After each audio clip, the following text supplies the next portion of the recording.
ಅರ್ಥ ಆಗುತ್ತೆ? ನೋಡ್ತಾ ಇದ್ದೀರಾ? ಕಾಸ್ಟ್ ಪ್ರೈಸ್ ಸಿಸ್ಟಮ್ ಅಲ್ಲಿ ಕ್ಯಾಸ್ಟ್ ಅಂತ ಇದೆ, ಅದು CAST ಅಲ್ಲ COST, ಅದು ಕಾಸ್ಟ್ ಪ್ರೈಸ್ ಮೆಥಡ್ ಅಲ್ಲಿ goods invoiced by the head office to the branch at the cost of the goods ನ ಕಾಸ್ಟ್ ಪ್ರೈಸ್ಗೆ ಇನ್ವಾಯ್ಸ್ ಮಾಡಿದ್ರೆ ನಾವು ಕಾಸ್ಟ್ ಪ್ರೈಸ್ ಮೆಥಡ್ ಅಂತ ಕರಿತೇವೆ. ಇಲ್ಲಿ ಜನರಲ್ ಎಂಟ್ರಿ ಏನೇನ್ ಬರುತ್ತೆ ಅಂದ್ರೆ, ಸೊ ನೀವು ಜನರಲ್ ಎಂಟ್ರಿ ಕೇಳಲ್ಲ, ಅವನು ಬ್ರಾಂಚ್ ಅಕೌಂಟ್ ಕೇಳ್ತಾನೆ, ಆದ್ರೆ ನಾವು ಜನರಲ್ ಎಂಟ್ರಿ ತಿಳ್ಕೊಂಡ್ರೆ ಜನರಲ್ ಎಂಟ್ರಿ ಬೇಕೇ ಬೇಕು. ಅರ್ಥ ಆಯ್ತಲ್ಲ? ನೋಡಿ, for goods sent to branch, so journal entry ಏನಿದೆ? First one, branch account to goods to bank account. branch account data to goods sent to branch. Number 2, for return of goods to head office, head office ಗೆ goods ನ branch return ಮಾಡಿದ್ರೆ ಅದಕ್ಕೆ goods sent to branch account debit to branch account.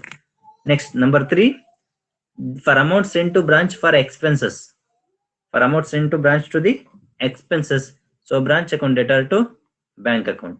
Understand? For amount received from branch, bank account data to branch account. For closing goods sent to branch account, goods ಅನ್ನ ಬ್ರಾಂಚಿಗೆ send ಮಾಡುತ್ತಲ್ವಾ, ಆ account ಅನ್ನ close ಮಾಡಬೇಕು ಅಂದ್ರೆ ಅವಾಗ goods sent to branch account data to purchases or trading account, purchases ಅಥವಾ trading ಎರಡಕ್ಕೊಂದು. For closing balances of assets at the branch assets account data to branch account. For closing balances of liabilities at the branch, ಅಂದ್ರೆ closing balances ಇದ್ರೆ, ಅಂದ್ರೆ year ending ಅಲ್ಲಿ liabilities ಏನಾದ್ರು ಇದ್ರೆ, so ಆಗ branch account debtor to branch liabilities account. Next, for transferring profit or loss to the general profit and loss account, branch profit ಬಂದಿದ್ದಾಗ ಅಂದ್ರೆ debit side balance ಬಂದ್ರೆ ಆಗ branch account debtor to general P&L account. Loss ಬಂದಿದ್ರೆ general P&L account debtor to branch account. ಅರ್ಥ ಆಯ್ತಾ?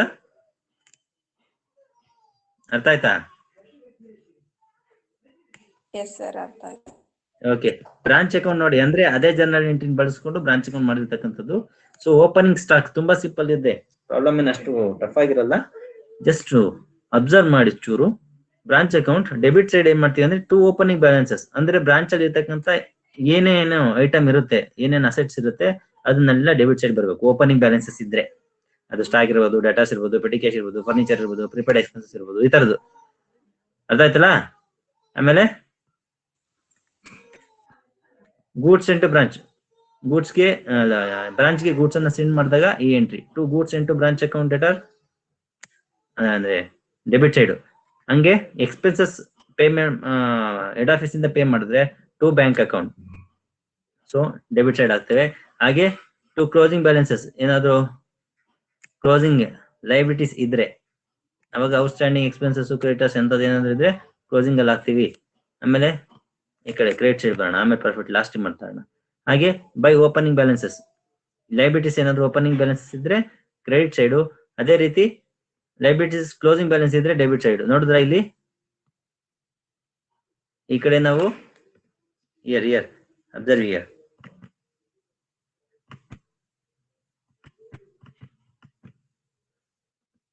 ಕಾಣಿಸಿದೀಯಾ?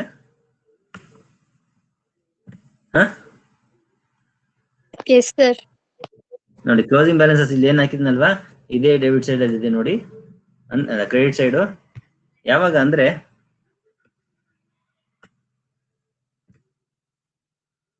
ಯಾವಾಗ opening balances ಇದ್ರೆ credit side, liabilities opening balance ಇದ್ರೆ credit side, liabilities closing balance ಇದ್ರೆ ಡೆಬಿಟ್ ಸೈಡ್. ಅದೇ ರೀತಿ ಅಸೆಟ್ಸ್ ಓಪನಿಂಗ್ ಬ್ಯಾಲೆನ್ಸ್ ಇದ್ರೆ debit side, asset closing balance ಇದ್ರೆ ಕ್ರೆಡಿಟ್ ಸೈಡ್. ಇದನ್ನು ಕ್ಲೀನ್ ಅಬ್ಸರ್ವ್ ಮಾಡಿ ಅಷ್ಟೇ. Okay, next bank or cash by bank account bracket ಅಲ್ಲಿ ಕ್ಯಾಶ್ ಸೇಲ್ಸ್ ಮತ್ತೆ ಕಲೆಕ್ಷನ್ ಫ್ರಮ್ ಡೇಟಾಸ್, ಅಂದ್ರೆ ಬ್ರಾಂಚು ಅಮೌಂಟ್ ಅನ್ನ ಅಂದ್ರೆ ಗೂಡ್ಸ್ ಅನ್ನ ಸೇಲ್ ಮಾಡಿದಾಗ ಅದ್ರ ಕ್ಯಾಶ್ ಅನ್ನ ಹೆಡ್ ಆಫೀಸ್ಗೆ ಡೆಪಾಸಿಟ್ ಮಾಡುತ್ತೆ. ಆಗ ಈ entry bank account by bank account, ಅದು ಕ್ಯಾಶ್ ಸೇಲ್ಸ್ ಆದಾಗೂ ಇಲ್ಲೇ ಎಂಟ್ರಿ ಬರುತ್ತೆ. ಹಾಗೆ ಡೇಟಾಸ್ ಇಂದ ಕಲೆಕ್ಟ್ ಮಾಡಿದ್ರೆ ಇಲ್ಲೇ ಬರುತ್ತೆ. Next by goods sent to branch account, ಅಂದ್ರೆ ಡ್ಯಾಮೇಜ್ ಗೂಡ್ಸ್ ಅಥವಾ ಎಕ್ಸೆಸ್ ಗೂಡ್ಸ್ ಅನ್ನ ಬ್ರಾಂಚ್ ಇಂದ ಏನಾದ್ರು ಹೆಡ್ ಆಫೀಸ್ ರಿಟರ್ನ್ ಮಾಡಿದ್ರೆ ಇಲ್ಲಿ goods sent to branch account. ಬಂದಾಗ್ಲೂ ಅದೇ ಅಕೌಂಟ್ ಬಟ್ ಡೆಬಿಟ್ ಸೈಡ್, ಹೋದಾಗ್ಲೂ ಅದೇ ಅಕೌಂಟ್ ಬಟ್ ಕ್ರೆಡಿಟ್ ಸೈಡ್ ಅಷ್ಟೇ. ಗೂಡ್ಸ್ ಬಂದಾಗ same account will be recorded at the debit side to goods into branch. When the goods are returned by the branch to the head office, then also it will be recorded at the credit side of the branch account. Understand?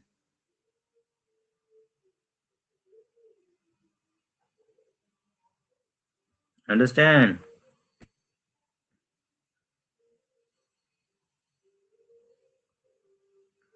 Next, when the closing balances of the assets at the branch, then by closing balances, that is petty cash, by stock, by debtors, by furniture, and by prepaid expenses. When the fixed assets are there at the branch, then we will charge some depreciation on it. So after deducting the depreciation, we have to record the assets at the credit side of the branch account.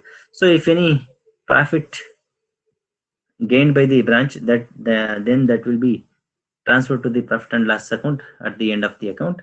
And if there any loss suffered by the branch, then it will be transferred at the credit side of the branch account. Understand? ಅರ್ಥ ಆಯ್ತಾ? ಮಾತಾಡ್ರೋ. ಅರ್ಥ ಆಯ್ತಾ? ಏನೋ sir format ಮತ್ತೆ ಹೇಳಿ sir. ಫಾರ್ಮೆಟ್ನಾ ಬರ್ಕಣಕ್ ಹೋಗ್ಬೇಡಿ, ಇದು ನಾನು ಕಳಿಸ್ತೀನಿ ನಿಮಗೆ, ಕಳಿಸ್ತೀನಿ ನೋಡ್ಕೊಳ್ಳಿ ಫಾರ್ಮೆಟ್ನ ಒಂದ್ಸರಿ. ಒಂಚೂರು ಕ್ರಿಸ್ ಕ್ರಾಸ್ ಆಗಿದೆ.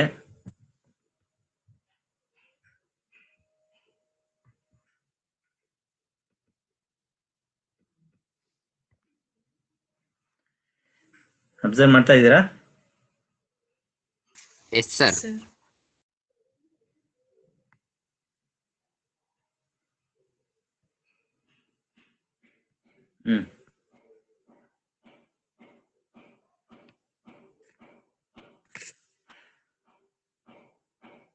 It is very easy. We can easily prepare the branch account. ಈ ಚಾಪ್ಟರ್ ಚೆನ್ನಾಗಿ ಬಂತು ಅಂದ್ರೆ ಲಾಸ್ಟ್ ಚಾಪ್ಟರ್ ಒಂದು ಇದೆಯಲ್ಲ ಡಿಪಾರ್ಟ್ಮೆಂಟಲ್ ಅಕೌಂಟ್ಸ್, ಅದು ಈಸಿ ಇರುತ್ತೆ.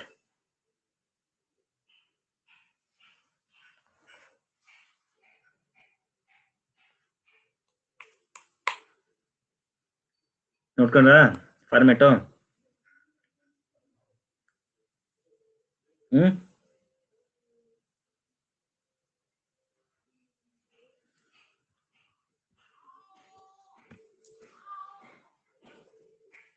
ನೋಡ್ಕೊಂಡೇನಪ್ಪ?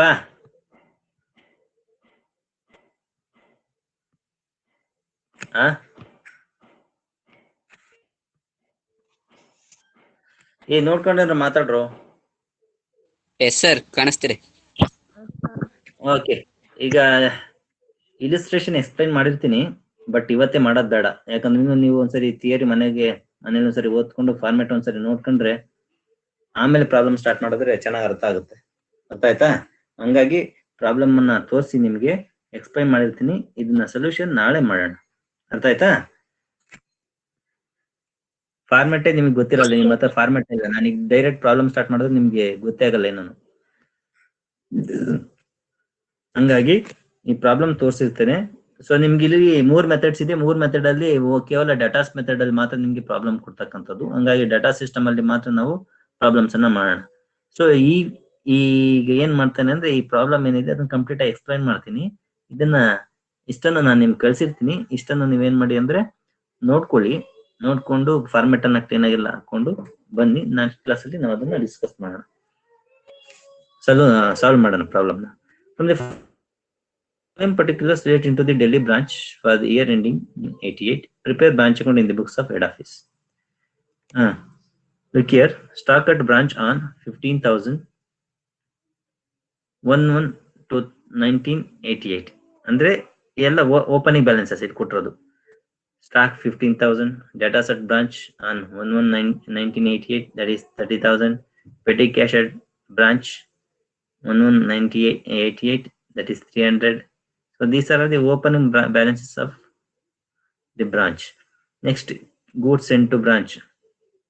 Goods sent to branch, that is 2,52,000. Cashiers, cash sale ಆಗಿರ್ತಕ್ಕಂಥದ್ದು 60,000. ಹಾಗೆ received from debtors, that is 2,10,000. Credit sales 2,28,000. ಇವೆರಡು ರೆಕಾರ್ಡ್ ಮಾಡಂಗಿಲ್ಲ, ಬಟ್ ಏನ್ ಮಾಡ್ಬೇಕು ಅಂತ ಹೇಳ್ತೇನೆ. Next, cheques sent to branch for salaries. Cheques sent to branch for salaries, ಇದು ಎಕ್ಸ್ಪೆನ್ಸಸ್ಗೋಸ್ಕರ ಬ್ರಾಂಚಿಗೆ ಅಮೌಂಟ್ ಕಳಿಸಿರೋದು head office. Salary 9,000, rent and taxes 1,500, petty cash 1,100, and goods total 11,600. Goods return by the branch ಇಂದ goods ವಾಪಸ್ ಬಂದಿರೋದು 2,000. Stock at branch on 31/12/1988. That is, these three are the following three are the closing balances. Stock at so and so date 25,000, petty cash at the end of the date, that is 200, and debtors at the branch at the end of the date is 48,000. So these are the information given here. Some other information also be appearing in the problem itself, that is received from debtors and credit shares. Why these details are given here? For that purpose, we need to calculate the closing balances of debtors, because opening balance of debtor is given, but closing balance of debtor is also given. From that, we need to calculate how much cash being collected from the debtors. ಡೆಟಾಸ್ಗೆ ಸಂಬಂಧಪಟ್ಟಂತ ಎಲ್ಲ details ಕೊಟ್ಟಿದ್ದಾನೆ. ಡೆಟಾಸ್ account ಮಾಡಿದಾಗ ನಮ್ಗೆ ಡೆಟಾಸ್ ಇಂದ ಎಷ್ಟು cash ಬಂತು ಅನ್ನೋದು ಗೊತ್ತಾಗುತ್ತೆ. ಅರ್ಥ ಆಯ್ತಲ್ಲ? ಸೊ ಆ ಒಂದಕ್ಕೋಸ್ಕರ ಈ ರಿಸೀವ್ ಫ್ರಮ್ ಡೆಟಾಸ್, ಕ್ರೆಡಿಟ್ ಚೆಕ್ ಇವನ್ನೆಲ್ಲ ಕೊಟ್ಟಿದ್ದಾನೆ. ಅದನ್ನ ನಾವು ಡೆಟಾಸ್ ಅಕೌಂಟ್ ಅನ್ನ ಮಾಡಿದಾಗ ನಿಮ್ಗೆ ಅದು ಅರ್ಥ ಆಗ್ತದೆ. ಹೌದಾ?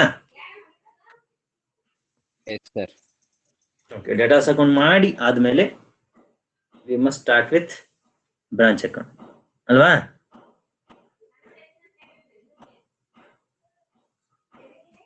ಹೌದಾ? ಒಂದ್ ಕ್ವಶನ್ ಕೇಳ, ಒಂದ್ ಕ್ವಶನ್ ಹೇಳಿ ಸರ್. ಕೇಳ ಬೇಡವಾ?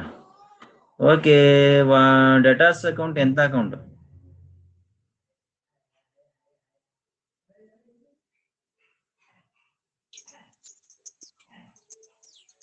Profit and loss account.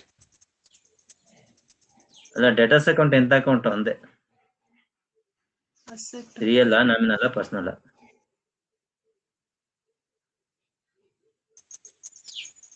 Nominal account ಅಲ್ಲ ಸರ್, ರಿಯಲ್ ಅಕೌಂಟ್. ಯೋಚನೆ ಮಾಡಿ.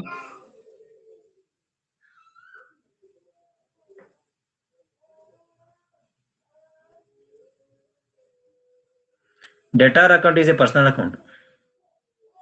Yes, sir.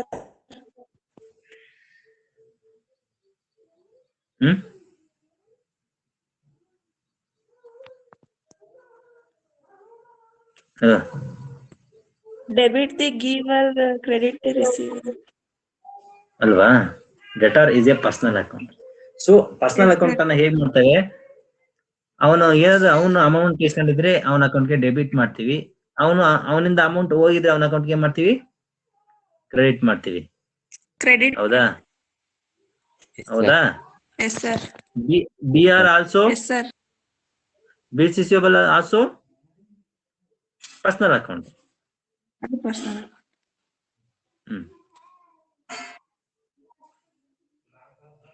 ಸೊ ಅದು ಇದು ಬಿಲ್ಸ್ ರಿಸೀವಬಲ್ ಡೇಟಾಸ್ ಅಕೌಂಟ್ ನಾವು ಮಿಂಗಲ್ ಮಾಡ್ಬೇಕಾಗತ್ತೆ. ಬಿಲ್ಸ್ ರಿಸೀವಬಲ್ ಅಕೌಂಟ್ ಬ್ಯಾಲೆನ್ಸ್ ಅನ್ನ ತಂದು ಡೇಟಾಸ್ ಅಕೌಂಟ್ ಹಾಕಿ ಮಾಡ್ಬೇಕಾಗತ್ತೆ. ಬಿಲ್ಸ್ ರಿಸೀವಬಲ್ ಇದ್ರೆ, ಇಲ್ಲ ಬಿಡಿ, ಈ ಪ್ರಾಬ್ಲಮ್ ಅಲ್ಲಿ ಬಿಲ್ಸ್ ರಿಸೀವಬಲ್ ಇಲ್ಲ, ಹಂಗಾಗಿ ಬಿಲ್ಸ್ ರಿಸೀವಬಲ್ ಅಕೌಂಟ್ ಬರಲ್ಲ.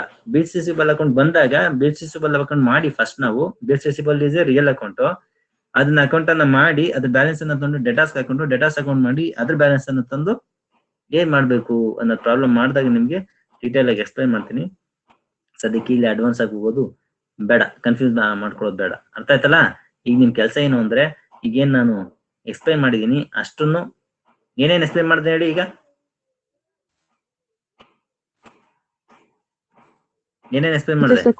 Types of branch Types of branches. Branch ಮೊದಲಿಂದ ಅಕೌಂಟಿಂಗ್ ಮೊದಲಿಂದ ಟೈಪ್ಸ್ ಮೊದಲಿಂದ Meaning of Methods of branches. accounting. Meaning of branch number 2 Types of branch. Types of branch ಆಮೇಲೆ Feature of branch. Features of Dependent branch. Branch accounting methods of branch accounting next issue branch goods sent to branch types ಅದೇ data system ಅಲ್ಲಿ method of accounts ಅದರಲ್ಲಿ goods centre Cost. Branch cost price invoice price invest price ಆಮೇಲೆ debtor system ಅಲ್ಲಿ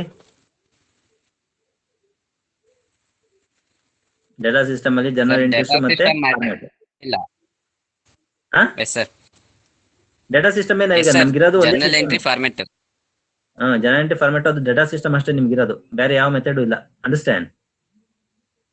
S sir Yes, sir. ಇನ್ನೊಂದು ತಿಂಗ್ ನಾನು skip ಮಾಡಿದೆ. ಈಗ list ಹೇಳ್ತೀನಿ, ಬರ್ಕೊಳ್ಳಿ. ಲಿಸ್ಟ್ ಏನೇನ್ ಮಾಡಿದೆ ಅಂದ್ರೆ ಇದೇ ತರ ನೋಟ್ಸ್ ಅಲ್ಲಿ ಬರ್ಕೊಳ್ಳಿ ನೀವು. ಅರ್ಥ ಆಯ್ತಾ? ಫಸ್ಟ್ ಮೀನಿಂಗ್ ಆಫ್ ಬ್ರಾಂಚ್ ಆಯ್ತಾ? ಎಸ್ ಸರ್ ಯಾಕಂದ್ರೆ ನಾನು ನೋಟ್ಸು ಕಂಪ್ಲೀಟ್ ಕಳಿಸ್ತೀನಿ, ಅದ್ರಾಗೆ ನಿಮ್ಗೆ ಏನು ಎಕ್ಸ್ಪ್ಲೈನ್ ಮಾಡಿದ್ರು ಅಷ್ಟು ಮಾತ್ರ ಬರ್ಕೋಬೇಕು. ಹಾ,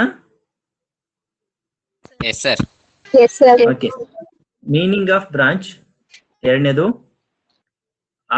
ಆಬ್ಜೆಕ್ಟಿವ್ಸ್ ನಾನು ಎಕ್ಸ್ಪ್ಲೈನ್ ಮಾಡಿಲ್ಲ, ಎಕ್ಸ್ಪ್ಲೈನ್ ಮಾಡ್ತೀನಿ ಈಗ. Objectives of branch, objectives of branch,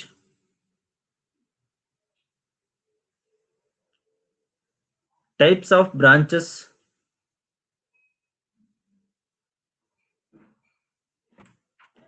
types of branches,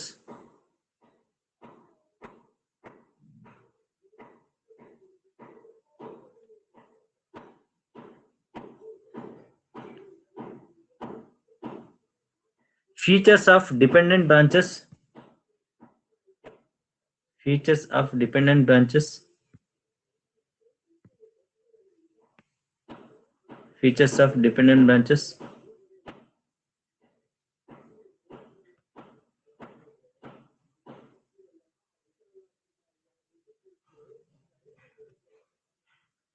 types ಬರ್ತದನಲ್ಲ? Yes, sir. Yes, sir.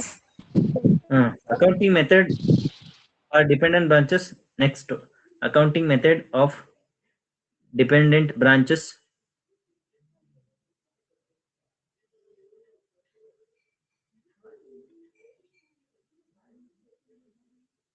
Accounting methods ಅದನ್ನ ನಿಮಗೆ ಕಳಿಸ್ತೀನಿ, ಬರ್ಕೊಳ್ಳಿ. ಅಕೌಂಟಿಂಗ್ ಮೆಥಡ್ಸ್ ಅಥವಾ ಅಕೌಂಟಿಂಗ್ ಫಾರ್ ಡಿಪೆಂಡೆಂಟ್ ಬ್ರಾಂಚಸ್. ಅದರಲ್ಲಿ ಡೇಟಾ ಸಿಸ್ಟಮ್ ಅಂತ ಹೆಡ್ಡಿಂಗ್ ಹಾಕೊಂಡು ಈ ಪ್ಯಾರ ಬರ್ಕೋಬೇಕು. ಇಷ್ಟು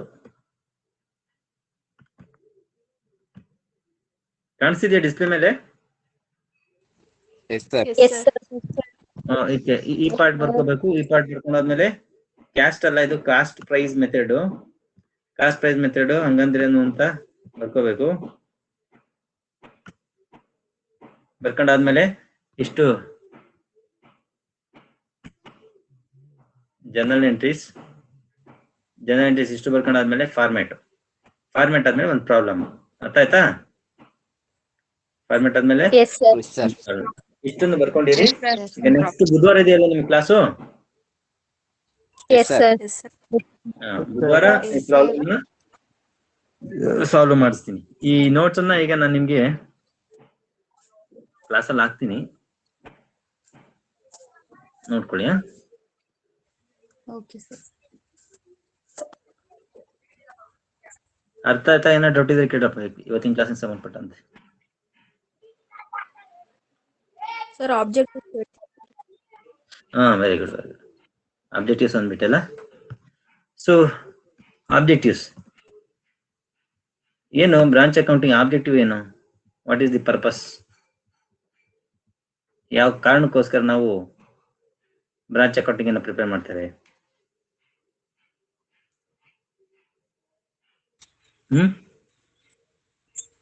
ಅವ್ರ ಬಿಸ್ನೆಸ್ ಎಲ್ಲಾ ಕಡೆ ಸ್ಪ್ರೆಡ್ ಆಗಲಿ ಅಂತ. ಬ್ರಾಂಚ್ ಅಕೌಂಟಿಂಗ್ ಏನಕ್ಕೆ ಮಾಡ್ತೇವೆ?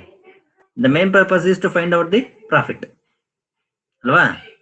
ಪ್ರಾಫಿಟ್ ಆಫ್ ಎ ಬ್ರಾಂಚ್ ನ ಪ್ರಾಫಿಟ್ ಅನ್ನ ಕಂಡುಹಿಡಿಯೋದಕ್ಕೋಸ್ಕರ ಬ್ರಾಂಚ್ ಅಕೌಂಟಿಂಗ್ ಮಾಡ್ತೀವಿ. ಆಮೇಲೆ ಅಲ್ಲ ನಿನ್ ಬ್ರಾಂಚಸ್ ಆಬ್ಜೆಕ್ಟಿವ್ ಹೇಳ್ತಿದ್ಯಾ, ನಾನು ಹೇಳ್ತಿರೋದು ಬ್ರಾಂಚಸ್ ಅಕೌಂಟಿಂಗ್ ನ ಆಬ್ಜೆಕ್ಟಿವ್ಸ್. ಅರ್ಥ ಆಯ್ತಾ? Next,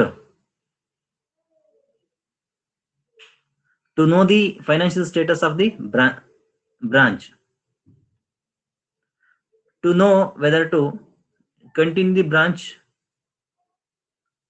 or not by analyzing the performance of the branch. Understand? Huh? And the one more thing is to preparing the branch account is to know whether the performance of branch is good or not. If it is good, the head office will plan to continue the branch. If it is bad, then the branch will be going to close. Understand? So these are the purposes of preparing the branch accounting. So ಈಗ next ನೋಡೋಣ branch objectives ಏನು. Branch ಆಗ್ಲಿ ಹೇಳ್ದಂಗೆ to expand the business alwa, number 1. Number 2, idira? Yes, sir. Yes, sir. Yes, Okay. sir. Number 2, what is the branch objective? ಜನಕ್ಕೆ branch Expansion ಆಯ್ತು. Number 2,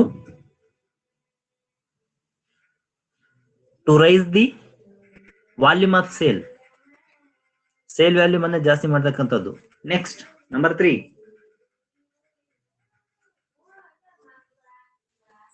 ಜಾಸ್ತಿ branch open ಮಾಡಿದ್ರೆ business ನ simple ಮಾಡಬಹುದು, business ನ ಸಿಂಪಲ್ ಆಗಿ ಮಾಡಬಹುದು ಅಂತ. ಅಂದ್ರೆ economy, by making the bulk production the business can maintain the economy ಅಂದ್ರೆ ಎಕ್ಸ್ಪೆನ್ಸಸ್ ನೆಲ್ಲ ಕಡಿಮೆ ಮಾಡ್ಕೋಬಹುದು. ಆಮೇಲೆ to reach out the vast people, N number of people ಅಲ್ವಾ, ಹೆಚ್ಚು ಜನಕ್ಕೆ ನಮ್ಮ ಬ್ರಾಂಚ್ ನ ವಸ್ತುಗಳು ರೀಚ್ ಆಗ್ತವೆ, ನಮ್ಮ ಕಂಪ್ನಿ ಬಗ್ಗೆ ತಿಳ್ಕೊಳ್ಳಿಕ್ಕೆ ಸಾಧ್ಯ ಆಗ್ತದೆ. And to shifting the responsibility to the branches ಅಲ್ವಾ. ಹೆಡ್ ಆಫೀಸ್ ಒಂದೇ ತಲೆ ಕೆಡ್ಸ್ಕೊಂಡು ಬಂದ್ರು ಅದರ ಒಂದು ರೆಸ್ಪಾನ್ಸಿಬಿಲಿಟಿಯನ್ನು ಬ್ರಾಂಚಸ್ಗೆ ವಹಿಸ್ಕೊಟ್ಟು ಅದು ನಿರಾಳ ಆಗ್ಬೋದು. ಆ ಒಂದು ಕಾರಣಕ್ಕೆ ಬ್ರಾಂಚ್ಗಳು ಹೆಲ್ಪ್ ಆಗುತ್ತೆ. These are the common objective we can mention in your notes. ಅರ್ಥ ಆಯ್ತಾ? ಸೊ ಇಷ್ಟು ನೋಟ್ಸ್ ಅನ್ನ ಕಳಿಸಿರ್ತೇನೆ ನಿಮ್ಗೆ, ಇದನ್ನ ರೆಕಾರ್ಡ್ ಮಾಡಿ.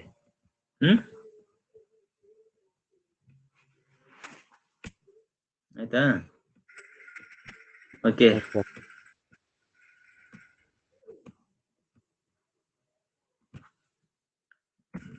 ಏನ ಡೌಟ್ ಇದೆಯಾ?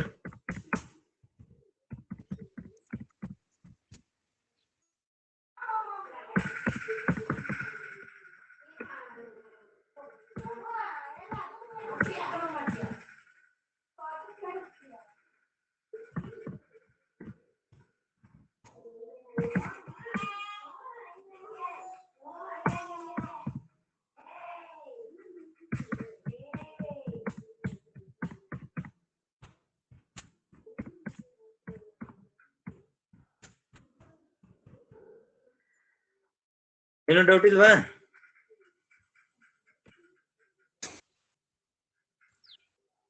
ಡೌಟ್ ಏನಿಲ್ವೇನ್ರಾ?